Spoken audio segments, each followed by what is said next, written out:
Welcome back to Out of the Rough. I'm Fred Arnold, joined by my good friend Dante Acosta. Dante, welcome to the show. Thank you very much, Fred. I want to talk about a few things specifically today. Community involvement. I know you're running for city council here in Santa Clarita, but I want to talk about Rudy to start with. Okay. We met through the funeral procession that I was participated in for Rudy. And that's how we met. Tell us a little bit about Rudy, him as a kid and a young man. And for those that don't know, Rudy Acosta had died recently in the last 2 years in Afghanistan. Yeah. And so tell us about Rudy. Well, wow. How much time do we have? No, it's Rudy was a really fun-loving kid, great young man. He had a great sense of humor, great personality. Loved this community. Was a young man of faith. Had gone through K through 12 at Santa Clarita Christian School, and really loved that environment. And we were a bit surprised when he decided to enlist in the military until we realized he wanted to serve. He wanted to become a medic, and that was his passion, to serve. And so he was very much someone who really had that passion for service, for helping others, for looking out for his fellow man.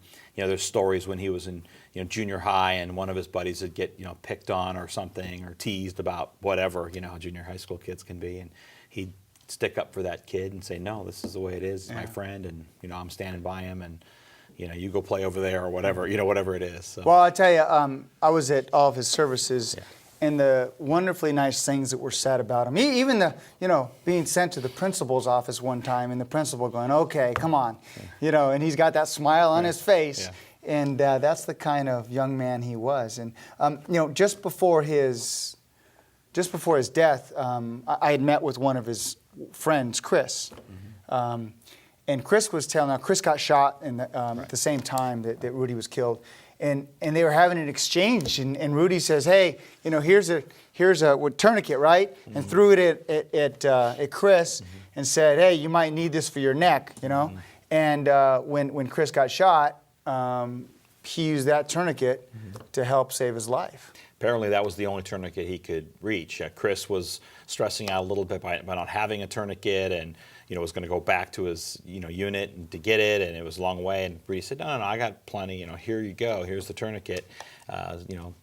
Just chill out." Basically, is what he told him. And it's funny, we met with Chris on Sunday at his son's baptism back in the D.C. area in Potomac, Maryland, and he has recounted that story that was the only tourniquet that he could reach. And it was the one that Rudy had just given him, because that was just before the shooting started. Ironically, they were also joking, if you will, something about combat medic badges and combat action badges. Chris had said, "Well, if I can go through my whole military career without getting a Purple Heart or a combat action badge, because I'll be a happy guy." And Rudy looks right at him and says, "If I go home with a Purple Heart, my mom will kill me."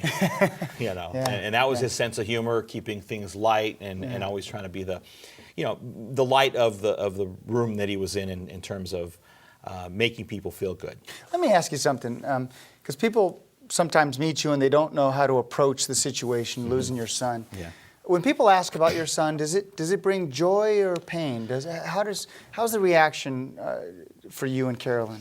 That's a great question, and I think we live moment by moment with it still a couple of years out. Because losing a child, as anybody knows that has, is the most painful, difficult thing you could possibly have happen. First of all, it's a pleasure and an honor to speak about Rudy and talk about his legacy and et cetera. Sure, there's an element of pain associated with that, but we would want people to ask. We want people to know that we're doing okay. We're getting out of the rough, so to speak, and why and how. And before you ask, the way we're getting out of that is, frankly, by our faith and by our good friends. And this community has really rallied around us. We're part of a bigger family, if you will, of people that, like you, Fred's being modest. You were the one that kind of spearheaded getting all this, the processional done and those kind of things. And I know there were a lot of people involved in that. Mayor Keller and people from the Patriot Guard, our pastor, et cetera, my good friend Dan. But you were the one that said, "Wait a minute, what are we doing for these young men? We need to honor them." And being part of that community, this community, has really helped to knit us together and keep us sane, frankly. And that's maybe why you are ambitious to run for city council. You want to make a difference in your community. Absolutely. I think about the sacrifice that all our servicemen and women do every day. I think about what the sacrifice that Rudy made, and he wanted to make an impact and help people. I think of, well, what can I do? I can't obviously go off to war; they wouldn't have me. But I can certainly make a difference in my own community that we've lived in for almost 30 years. I bring a business business background, business expertise to that, and I think that looking at what we can change and make better an already great community, how we can improve on it, and how we can continue its legacy of being a great place to live. Yeah, yeah. And the election's next year, but send my love back to Allie, your daughter, Doran, and of course Carolyn, your wife, and may God bless your family. Well, God has already blessed Rudy because he's in heaven with him right now, and right. and we think about him all the time. We'll never forget. Yeah. Thanks, Frank. You got it. Thank you very much. Ladies and gentlemen, Dante Acosta, Gold Star father and just loving man. Thank you. Well, we're going to jump to a quick break and we'll be right back.